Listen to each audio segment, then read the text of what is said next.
A'udzubillahi minasyaitonirrajim. Bismillahirrahmanirrahim. Innal hamdalillah nahmaduhu wa nasta'inuhu wa nastaghfiruh wa na'udzubillahi min syururi anfusina wa min sayyiati a'malina. May yahdihillahu fahuwal muhtadi wa may yudlil falan tajida lahu waliyyan mursyida. Asyhadu an la ilaha illallah wahdahu la syarikalah wa asyhadu anna Muhammadan abduhu wa rasuluh. Allahumma sholli wa sallim ala Muhammad wa ala alihi wa sahbihi ajmain. Amma ba'du. Hadirin yang berbahagia, pada kesempatan ini marilah kita membicarakan tentang sejarah Nabi Sulaiman alaihissalam, yang mana Nabi Sulaiman ini mewarisi kerajaan ayahnya Daud, dan juga dia di masa kecilnya sebenarnya Sulaiman ini sudah memiliki orangnya cerdik, cermat, bijaksana, pintar, dan selalu punya ide. Ya tentu cerdik, tentu cerdas. Ya kalau nggak cerdas nggak mungkin jadi nabi. Makanya ada beberapa kelebihan. Di masa kecilnya dia sudah menunjukkan bahwa Sulaiman ini di usia 11 tahun. Di usia 11 tahun dia ada seseorang petani menghadap ke Nabi Daud alaihi salam. Dia mengatakan bahwa, Tuan, semua tanaman saya habis dimakan oleh ternak si peternak itu. Oleh karena itu saya ingin minta keadilan, ganti rugi. Seluruh hewan ternaknya harus dikembalikan ke saya, dikasihkan ke saya. Pengajuan atau permohonan permintaan dari seorang petani ini disetujui oleh Nabi Daud alaihissalam. Tapi apa kata Sulaiman? Maaf ayahanda, kalau boleh saya usul, bagaimana kalau seluruh ternaknya itu diberikan selama 1 tahun? Selama 1 tahun dengan dia beranak, hasilnya atau air susunya diberikanlah kepada si petani tersebut. Setelah setahun baru dikembalikan lagi. Nah ini pendapat dari Sulaiman diterima oleh petani, diterima juga oleh peternak, dan disetujui oleh Daud alaihissalam. Nah ini yang pertama, bahwa Nabi Sulaiman itu dia masa kecilnya sudah menunjukkan bahwa dia itu orangnya cerdik, cermat, tanggap situasi. Yang kedua di zaman dahulu ada dua orang ibu-ibu yang sedang pergi ke ladang. Keduanya itu dia meletakkan bayinya di satu tempat. Kemudian dia bekerja, dengan asiknya bekerja, datanglah seekor serigala menerkam salah seorang di antara bayi tersebut. Kemudian kedua ibu tersebut langsung berlari menuju ke bayi tersebut, yang mengambil bayinya yang masih ada, berebut bayi. Yang satu mengaku ini bayi saya, yang satu juga dia mengaku ini bayi saya. Ini katanya buktinya bahwa ini tandanya ada, ini bayi saya. Tidak, katanya ini bayi saya. Tidak, bayi saya tidak. Akhirnya berebut, nggak bisa ada penyelesaiannya. Langsunglah dia menghadap ke Sulaiman. Menghadap kepada Sulaiman, langsung, ada apa? Kata Sulaiman. Ini katanya kami tadi lagi bekerja di ladang, kami meletakkan bayi kami di satu tempat, tiba-tiba kami dengan asiknya bekerja, salah seorang di antara bayi kami ini dimakan oleh serigala. Masih ada satu bayi lagi, satu orang bayi lagi. Nah ini bayi saya. Bukan, katanya ini bayi saya. Bukan, ini bayi saya. Bayi saya. Berebut. Kata Sulaiman dengan tersenyum, sini katanya, kembalikan ke saya bayi tersebut. Dikembalikanlah, dikasihkanlah ke Sulaiman.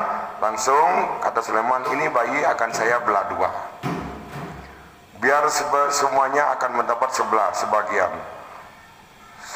Kata ibu yang satunya dengan matanya yang berbinar, ya tuh betul katanya, benar katanya. Kita belah dua saja biar adil katanya, biar nggak merasa ini bayi saya, ini bayi saya. Kalau sudah dibelah dua, baru kita adil, kita mendapatkan sebelah-sebelahnya. Tetapi dengan ibu yang satu orang ini dengan berlinang air matanya, ya Sulaiman katanya, kalau memang nasibnya bayi itu akan dibelah dua, lebih baik kasihkanlah kepada orang yang mengaku anaknya itu. Saya nggak tega katanya bayi itu dibelah dua, itu juga akan bakalan mati. Dengan dikasihkan ke ibu yang satu ini yang mengaku-ngakunya, dia biarlah hidup, biar dia sehat, dan juga dia tidak tersiksa. Saya ikhlas katanya, kasihkanlah. Nah, kata Sulaiman, ini betul, ini bayi ibu. Silakan ibu ambil, sebab tidak ada satu orang pun yang tega melihat bayinya dibelah. Adapun ibu yang kurang ajar, yang mengaku-ngaku bukan punya dia, ibu akan mendapatkan hukuman. Sementara ibu ini uruslah, ini memang betul-betul bayi ibu. Itu yang kedua. Yang ketiga, pada suatu hari Raja Nabi Daud ingin mengadakan mobilisasi dana. Dia ingin mengumpulkan dana. Nah, semua diinformasikan bahwa nanti kita akan mengumpulkan dana. Semuanya tuh, seluruh binatang, seluruh apa saja dia menyumbang. Gajah menyumbang kerbau, kerbau menyumbang kambing, kambing juga menyumbang ayam, ayam menyumbang burung, burung menyumbang balang, balang menyumbang semut. Gajah melihat balang menyumbang semut ketawa. Apa tuh katanya? Apa tuh mut katanya? Masalah katanya, kamu nyumbang semut mau buat apa Sulaiman katanya. Lihat tuh saya katanya, sumbangan saya kerbau gede, kerbau yang gede. Itu makanya jangan nyumbang semut, buat apa semut? Sulaiman tertawa melihat kata-kata dari gajah tersebut. Sebenarnya kata si Sulaiman, semut itu benar karena dia kecil, balang itu benar karena dia kecil, sumbangannya kecil. Sementara gajah dia besar, sumbangannya besar. Nah, yang nggak sesuai, nggak seimbang itu bahwa kalau ada gajah nyumbang semut, sementara balang nyumbang gajah, itu nggak bisa. Makanya kita melihat seseorang yang menyumbang itu sesuai dengan penghasilannya. Kalau dia kecil sesuai dengan penghasilannya, kalau dia besar sesuai dengan penghasilannya juga. Jadi jangan kita hina orang yang menyumbang kecil, ya karena memang mungkin penghasilannya kecil. Jangan kita merasa bangga kita sumbangan besar tapi hanya untuk ria, nggak bisa. Nah, ini tiga ini kejadian sudah ditunjukkan bahwa Nabi Sulaiman masih usia 11 tahun.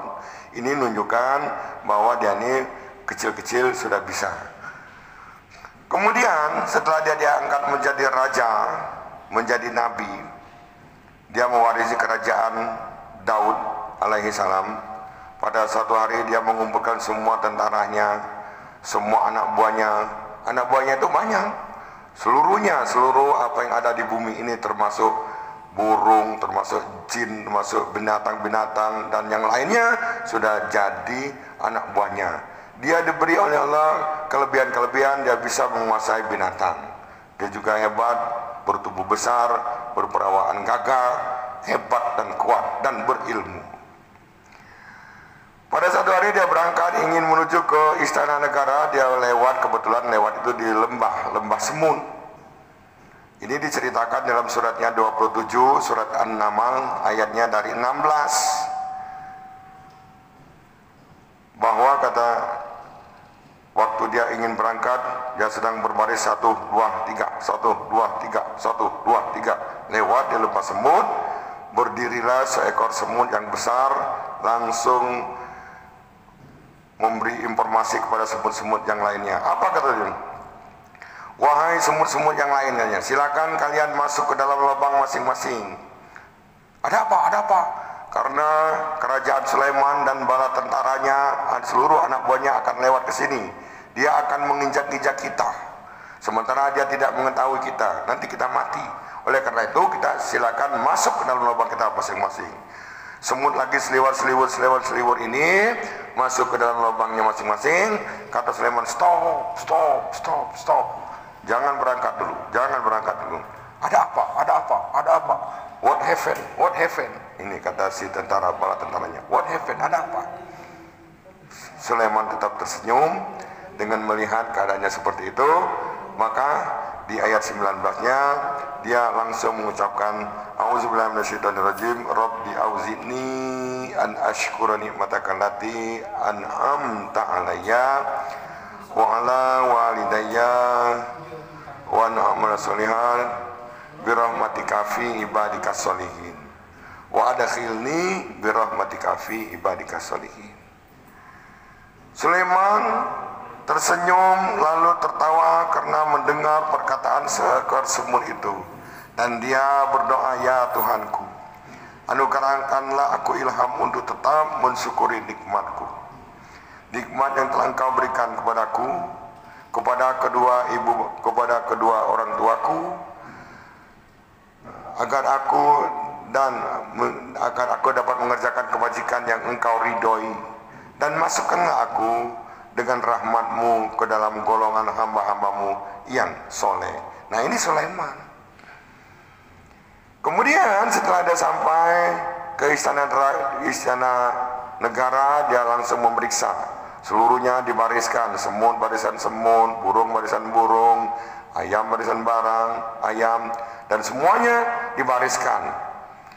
Kemudian setelah diperiksa, tetapi ada satu di barisan burung, ada satu burung yang tidak hadir. Apa kata Sulaiman? Nah, ini kemana ini satu burung nggak hadir? Awas, katanya, nanti kalau dia datang terlambat, tidak memberikan alasan yang benar, nanti dia akan aku hukum yang seberat-beratnya, bahkan aku bisa menyembelihnya.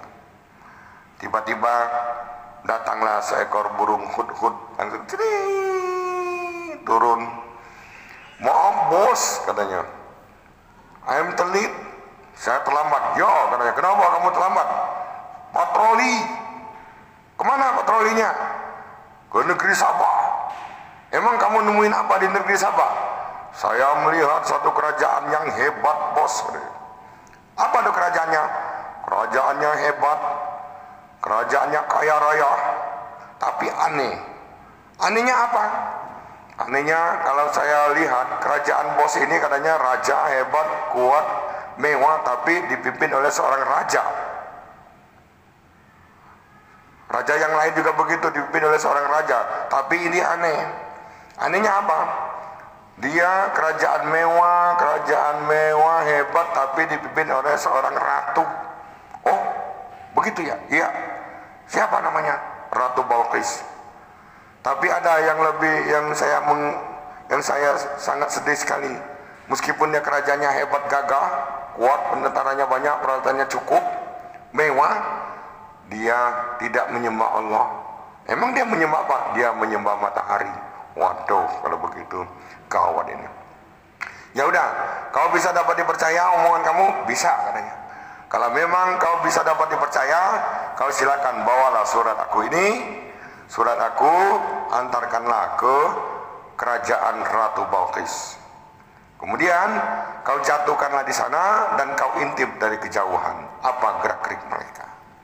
Nah, berangkatlah Hudhud dengan perintah Sulaiman, dia membawa surat. Makanya sekarang kan dari dulu kan ada surat itu, kantor pos itu lambangannya ada burung. Ada lambang burung, itu adalah surat yang pertama diantarkan, itu adalah surat Sulaiman kepada Ratu Balqis dengan bunyinya Bismillahirrahmanirrahim. Ini Sulaiman. Setelah dijatuhkan di kerajaan Balqis, diambil oleh Ratu Balqis, langsung gegerlah kerajaan Balqis.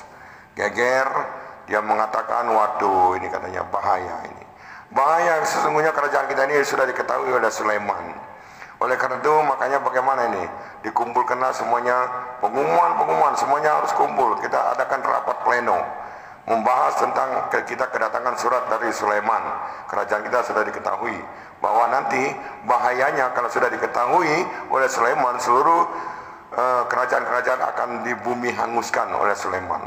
Oleh karena itu, apa pendapat kalian? Langsung berdiri panglima perangnya, saya punya usul, katanya. Mendingan kita perang. peralatan kita cukup, kita kuat dan hebat, tetapi keputusan ada di Ratu Balkis.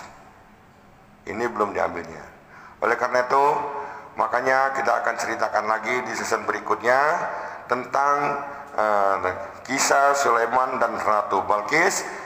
Ini waktulah yang membatasi kita, maka saya akan lanjutkan lagi di season berikutnya. Lebih dan kurang mohon maaf. Wassalamualaikum warahmatullahi wabarakatuh.